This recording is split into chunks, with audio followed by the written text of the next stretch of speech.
can't express love properly, I don't think, without some form of sacrifice on yourself, because you're giving up something for the sake of someone else. We really do try to connect every day and discuss our day or what's going on. We love to discuss the Bible and theological issues with each other, and what we the sermon or what we've heard on the radio, all that kind of stuff. There's a lot to be said about the simplicity of just spending time. I learned that from a friend years and years ago. Whenever he would go to a party, he told me, well, he hadn't seen his wife for, let's say, 5 minutes. He would make an intentional effort to go over and sit by her, even if she was being antisocial. He felt that it was his obligation to be with her in circumstances. I think a lot of the difference between a Christian marriage and a non-Christian marriage is that we look at it from the perspective of it's a covenant. It's a covenant based on our covenant with God first, and a covenant with each other. Whereas in the world, it's a partnership, or we've agreed to be married until we decide to not be married. There's that perspective that you don't see any option, and you look at it as a positive thing, not a negative.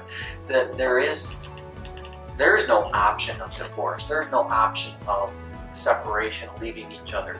That's not an option. And when you go into it with that perspective, I think that changes a lot of things. It makes most people wouldn't think that it does, but it makes things a lot easier, because then it takes a lot of options off the table, and so you have to work it out. There's not fear from the other partner, right? That they're going to leave. I've never been concerned that Deb was going to leave. Hopefully, she's never felt the same.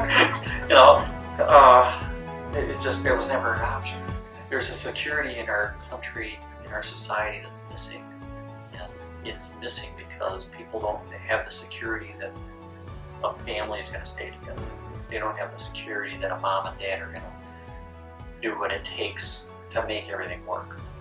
It's not like we're not in conflict. It's not that we don't have a problem here and there. But there's a security in the fact that it's going to stay together. You just know. Our goal for our children is to know the Lord, to raise them up in the Lord, to read the Bible in formal times and have devotions in formal times, and to just, as we talk about the Bible, talk in front of them, talk things out in front of them, so it becomes a part of your daily conversation. It's not like this is a special conversation we have. This is just a part of how was your day? And what do you think about verse 12? It all kind of should just mesh into your life and just be a part of who you are, a part of your normal everyday living. We're working through conflict, for us, it's just between Debbie and I. I think a lot of it is that we assume the other person isn't doing it to hurt us. We assume that it's not they're wrong, I'm right. We have a difference here. I have my personality trait that drives her nuts.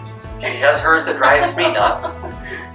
But I'm not like that because I want to hurt her. I look at it from that perspective, and so it's easy for me to go, okay, that is really frustrating, but there's a reason for it, and it's for my benefit.